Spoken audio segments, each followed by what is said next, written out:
So hey guys, welcome back to my channel. मैं हूं आमिर और आज के इस वीडियो में हम आपको बताएंगे कि अगर आप यूपीसीईटी का एग्ज़ाम देने वाले हैं, दिए हुए हैं और उसके काउंसलिंग के लिए आपको इनकम सर्टिफिकेट की ज़रूरत है तो किस तरीके का इनकम सर्टिफिकेट लगता है।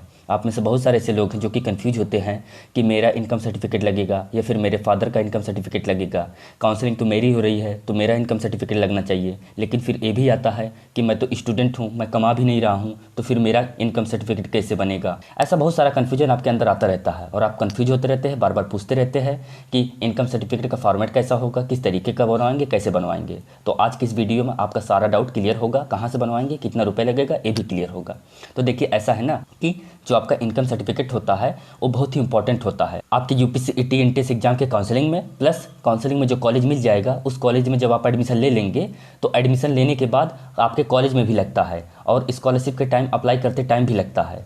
तो इस हिसाब से आपका इनकम सर्टिफिकेट, आपका आय प्रमाण पत्र बहुत इंपॉर्टेंट होता है। अगर आपने बनवा लिया है तो अच्छी बात है, नहीं बनवाया है तो आप इस वीडियो को पूरा देखिए। ऐसा है ना कि सबसे पहले तो हम आपको बता दें कि इनकम सर्टिफिकेट आपके फादर का बनता है, क्योंकि आप तो स्टूडेंट हैं, आप तो कमाएंगे नहीं और जब आप कमा नहीं रहे हैं तो फिर आपका इनकम किस बात का। तो इसलिए आपके जो फादर हैं उनका इनकम सर्टिफिकेट बनता है, लेकिन उस पर आपका भी नाम होता है। क्योंकि बहुत सारे लोग क्या होता है ना कि जब अपने फादर का इनकम सर्टिफिकेट बनवाते हैं तो ऐसा करते हैं ना कि उनके फादर का बनवाते हैं, फिर उनके फादर का फादर मतलब आपके दादा का भी उस पर नाम आ जाता है। तो ऐसा नहीं होना चाहिए। तो चलिए मैं आपको अपना वाला दिखाता हूँ, जिससे कि आपको आइडिया लगे कि आपको अपना इनकम सर्टिफिकेट किस तरीके का बनवाना है। तो जैसा कि आप यहाँ पे देख सकते हैं, मैंने बहुत सारी चीज़ें, बहुत सारी जानकारियाँ यहाँ पे हाइड कर दी हैं, लेकिन खैर वो आपके काम की नहीं है, क्योंकि आपका तो वो अलग होगा। लाइक जिला, तहसील, आवेदन क्रमांक, प्रमाण पत्र क्रमांक, ये सब तो आपका अलग से होगा। तो ये सब चीज़ों को आप नज़रअंदाज कीजिए, इग्नोर कीजिए। जो मेन चीज़ है उस पर आप फोकस कीजिए, जो मैंने हाइड नहीं की है।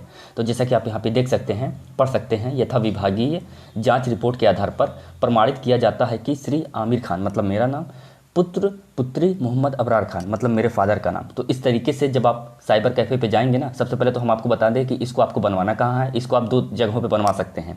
एक तो या तो आपका जो तहसील होगा वहाँ पे बनवा सकते हैं, दूसरा आप साइबर कैफ़े पे जाके बनवा सकते हैं। लेकिन जो मतलब जहाँ पे ज़्यादा बनता है, जहाँ पे मतलब जल्दी बनता है, सही तरीके से बनता है, वो आप साइबर कैफ़े पे चले जाएंगे, आराम से जाएंगे, कहेंगे कि मेरा इनकम सर्टिफिकेट बनवाना है। आप चाहे तो ये वाला स्क्रीनशॉट लेके मेरे इनकम सर्टिफिकेट का आप उनको दिखा दीजिएगा कि इस तरीके से बनवाना है, और फिर वो ले लेंगे और उसके साथ फ़ोटो लेंगे, आपका आधार कार्ड भी हो सकता है ले लें, यही दो चीज़ें लेंगे। और अगर बात करें पैसे की, तो पैसे हो सकता है कि आपके एरिया के हिसाब से कहीं कहीं पे 50 रुपये, कहीं कहीं पे 100 रुपये और कहीं कहीं पे 150 रुपये लगते हैं।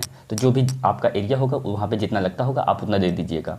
आपने बनवाने का तरीका जान लिया, आपने पैसे जान लिए और कहाँ से बनवाना है ये भी आपने जान लिया।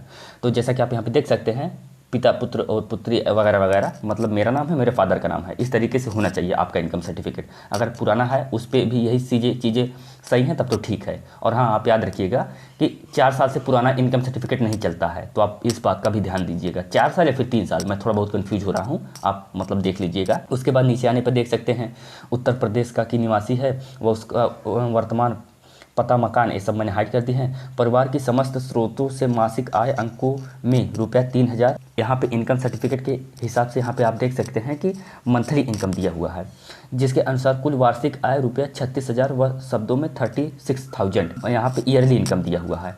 आय का स्रोत कृषि है। यह प्रमाण पत्र जारी होने की दिनांक से 3 वर्ष तक मान्य रहेगा, मतलब 3 साल तक वैलिड रहेगा, 4 साल नहीं, सॉरी 3 साल तक वैलिड रहेगा। तो इस तरीके से मतलब आपका होता है, आप भी बनवाएंगे। आप कोशिश कीजिएगा कि जितना कम से कम हो सके मंथली इनकम या फिर ईयरली इनकम बहुत कम का बनवाइएगा।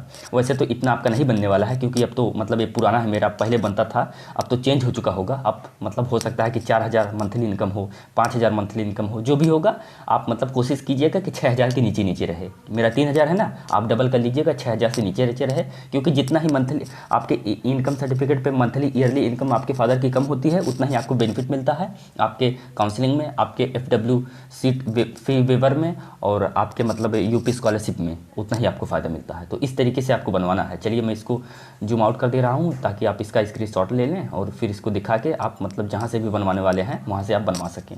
तो आप इसका स्क्रीनशॉट ले लीजिए। और हाँ, अगर आप यूपीसीईटी के बारे में पूरी जानकारी चाहते हैं ना, तो आप एक काम करिए कि टेलीग्राम पे मेरा चैनल है नॉलेज हंगामा नेम से ही, नीचे डिस्क्रिप्शन में आपको इसका लिंक मिल जाएगा, आप जाइए वहाँ पे सब्सक्राइब कर लीजिए। और दूसरा कि आपको इंस्टाग्राम पे भी आके मुझे फॉलो करना है। इंस्टाग्राम का लिंक भी नीचे डिस्क्रिप्शन में आपको मिल जाएगा, या फिर उसका यूज़र नेम आमिर088 है, आप जाइए फॉलो कर लीजिए। वहाँ भी मैं कई सारी चीज़ें आपको बताता रहता हूँ जो आप पूछते रहते हैं।